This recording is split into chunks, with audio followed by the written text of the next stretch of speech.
Well, welcome back to Probrickie channel for another female horror story. They're going really well, these horror stories. Not so much for the women, but if you haven't subscribed to the channel, Probrickie exclusive, do subscribe and press the bell as well for upcoming videos. We've got a couple of premieres coming up. One in which is really going to be spectacular. The second one, number 9, Female Nature number 9, is an absolute revelation for guys that want to learn more about female nature. But we're going to go on to our horror story now, guys, and we'll see. I haven't read this, but we'll see what happens. A 29-year-old female regrets divorcing her husband, 29-year-old male, and wants to reconcile. How to approach. 8 years ago, I met him during college. He was there on a scholarship because his family was not well off. Mine, on the other hand, is very well off. So, guys, what you got to realize is women like to choose upward. They like to choose upward. They usually like somebody that's making more money than them.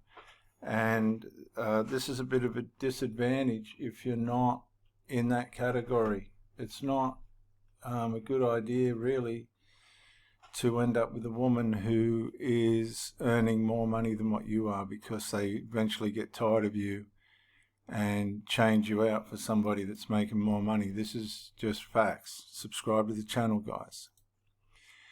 On the other hand, she's very well off. At first hand, you would look at us and think we have nothing in common. Him, a D&D chubby guy with fantasy tattoos covering 75% of his torso, and me, the golden child of my parents, doing modelling as a side gig, Troughs College. But somehow we clicked. Just want to say that you'll see the girls always try and go for the Chad. Alright, he might have been a chubby guy with 75% of his body covered in tattoos, but she wanted the bad boy, and she's chosen him, right, guys? I fell hard for him, and we started dating. Moved in together after 3 years. So they've really committed themselves. After college, he started his own business, and I went to work for my dad. So she was very dependent on her parents, okay? My parents never approved and weren't not afraid to voice their opinions, even though I was making it clear it's my choice. I tell you, you're up against a lot, guys, if the parents of the woman that you're with is not on board with you being in her life. You're really up against it. And 9 times out of 10, relationships end because of outside interference, be it single mothers with their children or children that have never really broken away from their parents, as in this case where the parents don't approve of this guy being in her life. Outside interferences. Then 3 years ago I got pregnant, and I hope it was to him. I'd presume it was to him. And due to hormones and the stress of being pregnant, I guess you could say I lost my mind. Now, I don't know about all this. Sometimes it happens, and there's medication for this.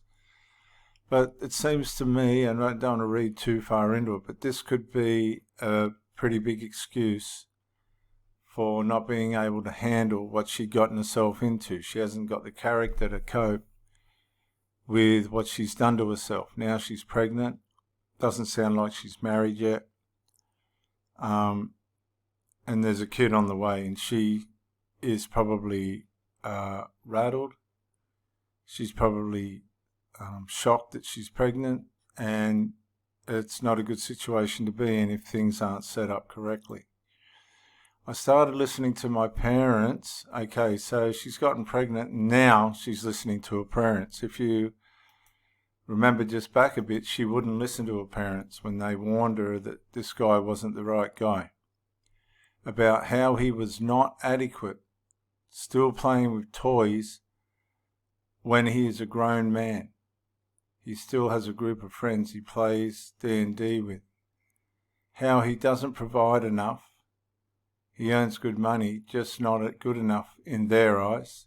FFs, we could afford to buy a house together in our 20s. Who can do that today? And other things which I will not get into here. Anyway, I became rude and snappy, treated him worse and worse. See, what happens, guys, is when there's outside interferences coming in and these women start to listen to them, this happens a lot, not in all cases, but a lot. You'll see in one of the big premieres coming up, episode 9 of Dark Female Nature, exactly what the kids did to destroy one of this woman's relationships in that. Dark Female Nature 9 is coming up tomorrow at 3 o'clock. The kids influenced her out of the relationship, and the parents are working on this woman behind the guy's back. It's called covert sabotage. Covert relationship sabotage. Anyway, she became rude and snappy, treated him worse and worse, and it culminated in me asking for a divorce 1 year later. Now, what you've got to understand here is that the guy is just going about his business. He hasn't changed. And this is what happens. They change. Once a woman changes, you're at the mercy of whatever they change into, and that could be multiple things. She's obviously started to become critical of this guy off the back of the parents undermining. Funny thing was, she didn't listen to the parents up until she got pregnant, so I'd say she's tried to make it safe for herself and said, well, I'm going to hedge my bets that my parents will look after me more than what the man will. And so she's listened to the parents and started to undermine the man. And obviously they were married, because it culminated in her asking for divorce 1 year after our son was born. And this happens to a lot of guys, viewers, ladies and gentlemen. This happens to a lot of guys. They come into a relationship. The woman knows that it's rocky. She gets pregnant, has the child, and then kicks the guy to the curb. That's why there's so many single mothers. Now, I'm just going to come back to you with some statistics. Guys, subscribe to the channel, but I've got some statistics here about single mothers. Single motherhood has grown so common in America. We'll use America, but let's say everywhere, that today 80% of single parent families are headed by single mothers. 80% of single family parents are headed by single mothers. Nearly a third live in poverty. Once largely limited to poor women and minorities, single motherhood is now becoming the new norm. This prevalence is due in part to growing trend of children born outside of marriage, a societal trend that was virtually unheard of decades ago. Here's a snapshot of single mother families. Single parent families, 10,889,000. Headed by single mothers, 79.5%. Were poor, 23.4%. Jobless the entire year, 29%. Were food insecure, 24.3%. The demographic, around half, that's 51.4% of single mothers have never married. Almost a third, 29.3%, are divorced. And 19.2% are either separated or widowed.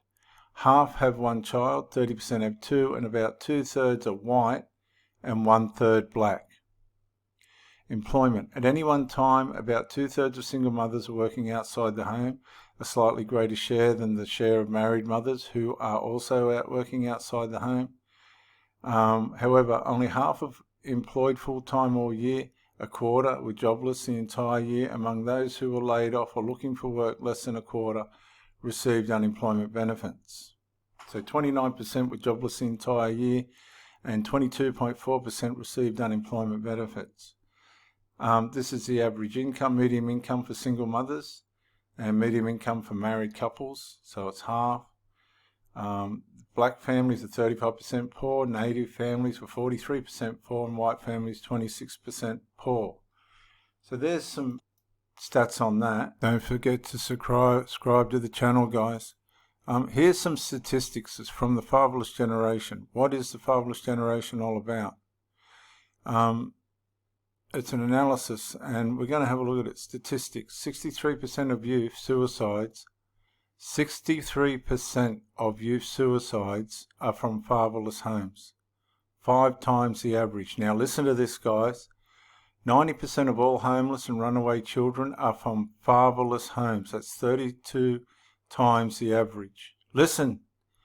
85% of all children who show behaviour disorders come from fatherless homes. That's 20 times the average. 80% of rapists with anger problems come from fatherless homes. 14 times the average. 71% of all high school dropouts come from fatherless homes. That's 71% of all high school dropouts come from fatherless homes. Father factor in education. Fatherless children are twice as likely to drop out of school. Children with fathers who are involved are 40% less likely to repeat a grade in school. Children with fathers who are involved are 70% less likely to drop out of school. Children with fathers who are involved are more likely to get A's in school. Children with fathers who are involved are more likely to enjoy school and engage in extracurricular activities. 75% of all adolescent patients in chemical abuse centres come from fatherless homes. That's 10 times the average. Look guys, this ain't a joke. These women that are just getting pregnant and ditching the father of the child are setting themselves up and the child up for absolute disaster. Father factor in drug and alcohol abuse. Researchers at Columbia University found that children living in two-parent household with a poor relationship with their father are 68% more likely to smoke, drink or use drugs compared to all teens in two-parent households. Teens in the single-mother households are at 30% higher risk on top of that than those in the two-parent households. 70% of youth in state-operated institutions come from fatherless homes. 85% of all youths in prison come from fatherless homes. 85% of all youth in prison come from fatherless homes. Father factor in incarceration. Even after controlling for income, youths in father-absent households still had significant higher odds of incarceration than those in mother-father families. Youths who never had a father in the household experienced the highest odds. A 2002 Department of Justice survey of 7,000 inmates revealed that 39% of the jailed inmates lived in mother-only households. 39%, approximately 46% of jail inmates in 2002 had a previously incarcerated family member, and that's 1/5 experienced a father in prison or jail. Father factor in crime. A study of 109 juvenile offenders indicated that family structure significantly predicts delinquency. Adolescents, particularly boys, in single-parent families were at higher risk of status, property and personal delinquencies. Moreover, students attending schools with a high proportion of children of single parents are also at risk. A study of 13,986 women in prison showed that more than half grew up without their father. That's 50%. 42% grew up in a single mother household and 16% lived with neither parent. Now, man, this goes on and on and on. Let's read it. It's not that far, really. Let's just read it. Father factor in child abuse, and I'm not a fan of child abuse. Compared to living with both parents, living in a single-parent home doubles the risk that a child will suffer physical, emotional, or educational neglect. The overall rate of child abuse and neglect in single-parent households is 27.3 children per 1,000, whereas the rate of all maltreatment in two-parent households is 15.5% per 1,000, which is still not something that we should be proud of. Daughters of single parents without a father involved are 53% more likely to marry as teenagers, 11% more likely to have children as teenagers. 711%. Shit. More likely to have children as teenagers. 164% more likely to have premarital birth, and 92% more likely to get divorced themselves. Jeez. Absent girls raised in a two-parent home with involved fathers are significantly less likely to be sexually active than girls raised without involve fathers. 43% of US children live without their father. 90% of homeless and runaway children are from fatherless homes. 80% of rapists motivated with displaced anger come from fatherless homes. 71% of pregnant teenagers lack a father. 63% of youth suicides are from fatherless homes. 85% of children who exhibit behavioural disorders come from fatherless homes. Don't tell me this isn't an epidemic. 90% of adolescent repeat arsonists live with only their mother. 71% of high school dropouts come from fatherless homes. 75% of adolescent patients in chemical abuse centres come from fatherless homes. 70% of juveniles in state-operated institutions have no father. 85% of youth in prisons grow up in a fatherless home. And fatherless boys and girls are twice as likely to drop out of high school, twice as likely to end up in jail, and 4 times more likely to need help for emotional and behavioural problems. Come on guys, subscribe to the channel. Census fatherhood statistics. 64.3 million estimated number of fathers across the nation. 26.5 million number of fathers who are part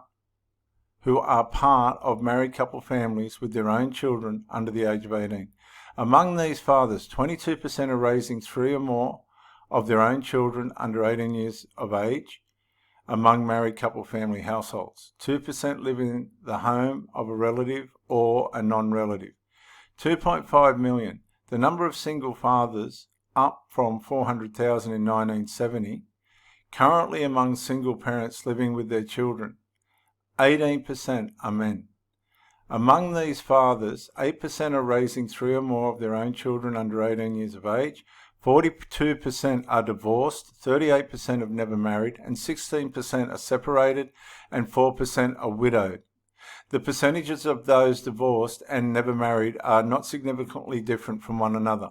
16% live in the home of a relative or a non-relative. 27% have an annual family income of $50,000 or more.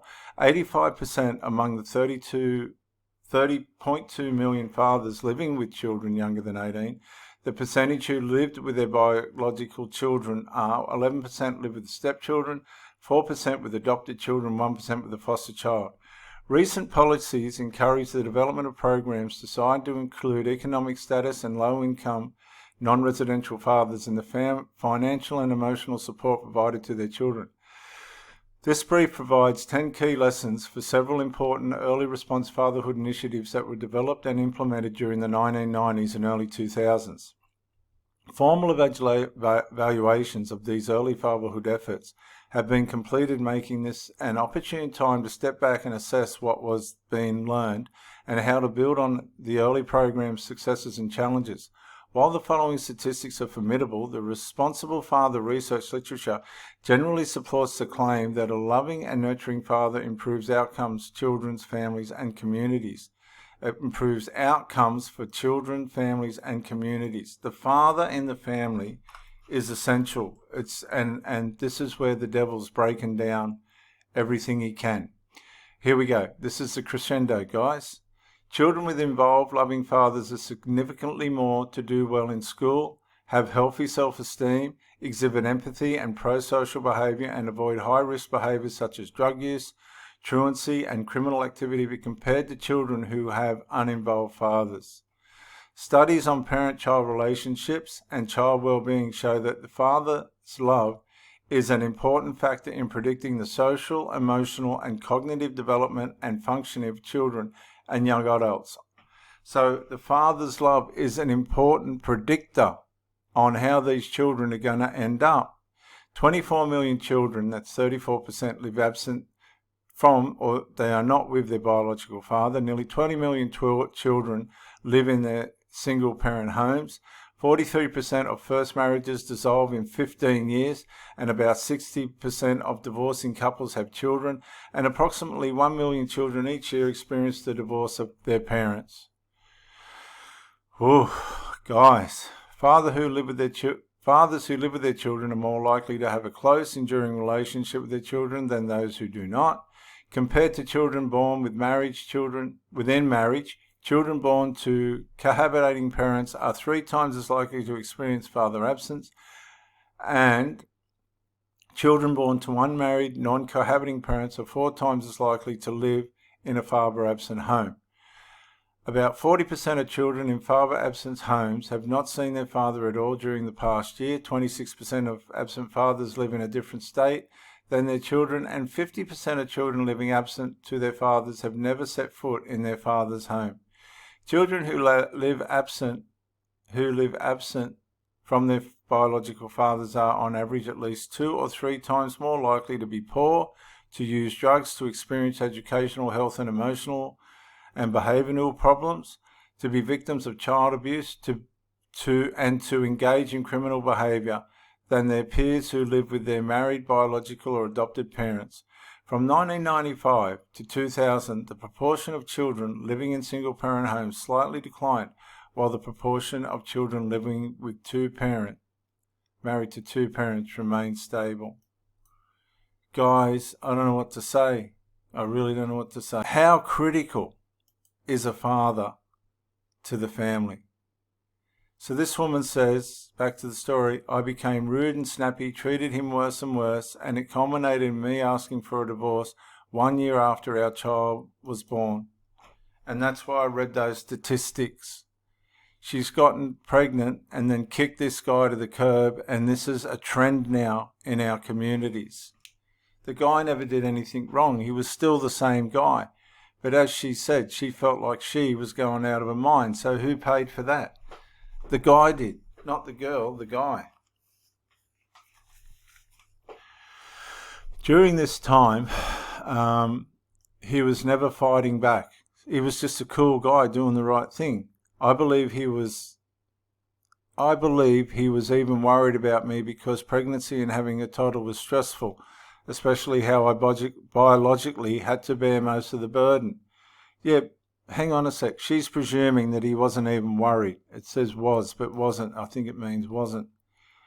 But she's saying she biologically had to bear most of the burden. Welcome to being a mother. See, these women try and make the father the mother, and that's not possible. He would organise days off for me when the baby was born, so I could go out, or have his sister come over to watch over our son so we could go out.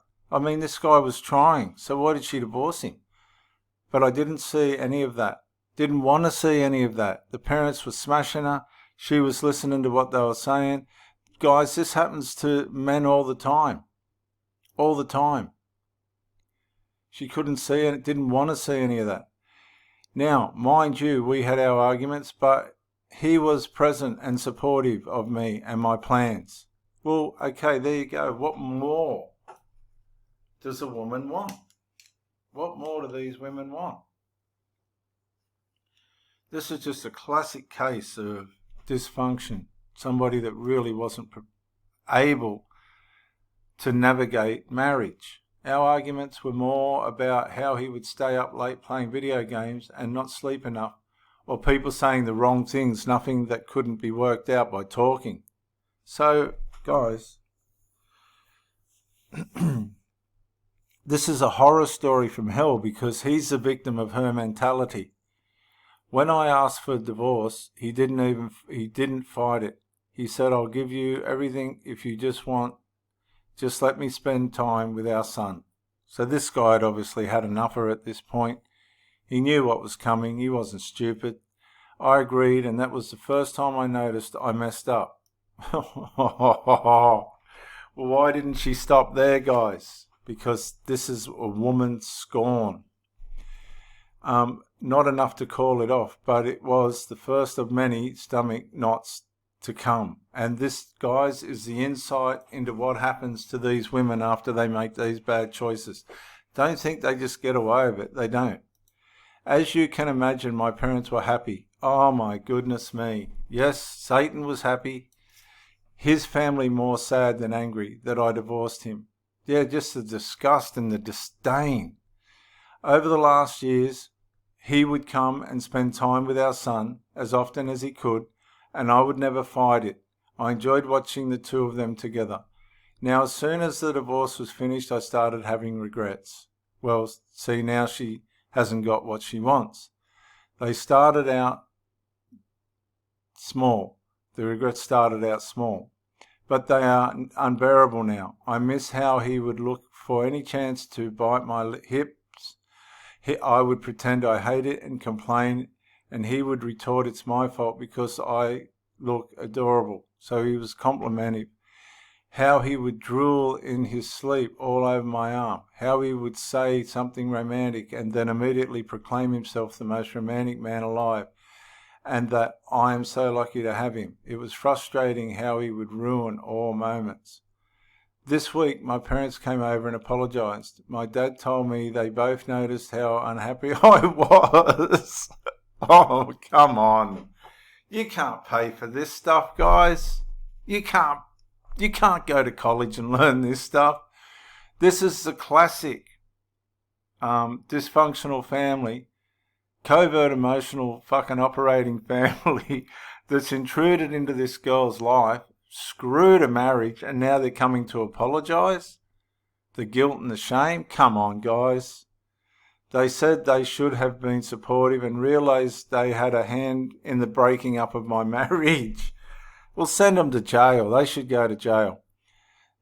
Because when you look at the statistics, guys, it's not a joke.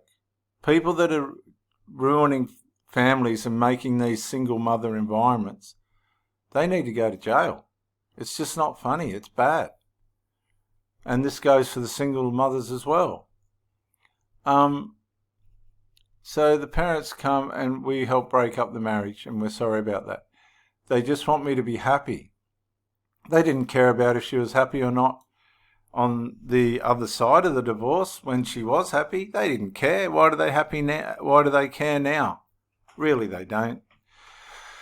And if he made me happy, they should have not treated him or our marriage as they did. Well, why didn't she think of that and tell him to fuck off before? See, this is where people haven't got boundaries today. This is where in the Bible you read of a story where God told Abraham to get out and leave your mother and father behind and go and find a place for yourself to live. It says in the Bible to leave your mother and father and cleave to your wife. But a lot of people just don't leave their parents out of it. You've got to set up boundaries. I broke down, screamed how they ruined my life. No, it wasn't just them, love. It was you as well. This is the horror story part of it, guys.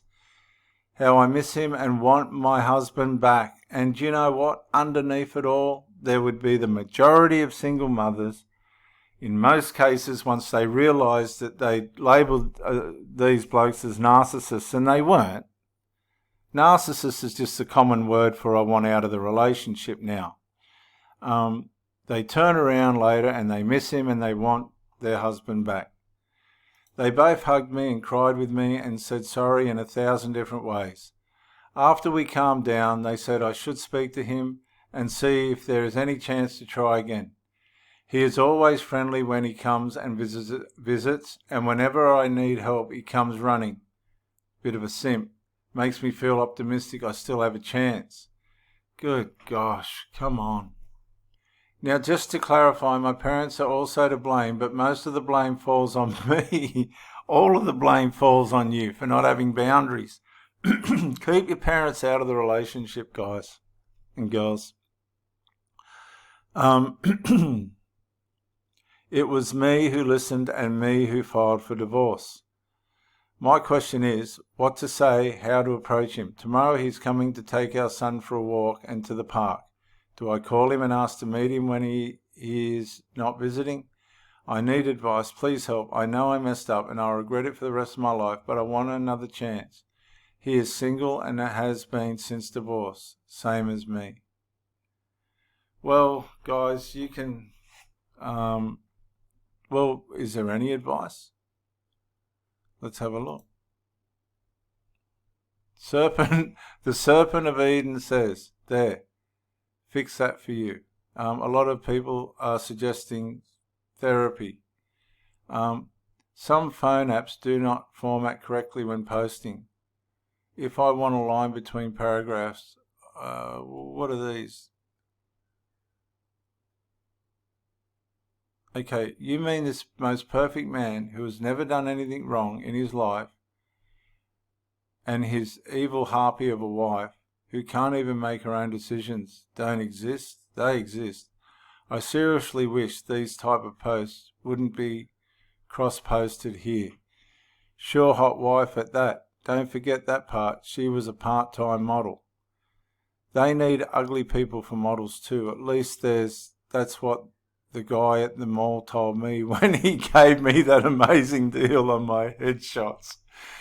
So I don't know what advice you give to this. Edit. A lot of people are suggesting therapy. I'm already having therapy for a year, so thank you, and it is my mistake I didn't mention it in the post. Divorced my husband due to opinions of other people, and now I want to try again. Please help. I am a bot, and this action was performed automatically. Oh, that's just rubbish. No. So there you go, guys. Another horror story. Interfering parents. Woman who regrets what she's done to her and the child and all the other stuff that she's done. Hey guys, do me a favor, subscribe to the Probrickie exclusive channel, and we'll come back with more horror stories and more videos on dark female nature. See you on the next one. This is Probrickie out.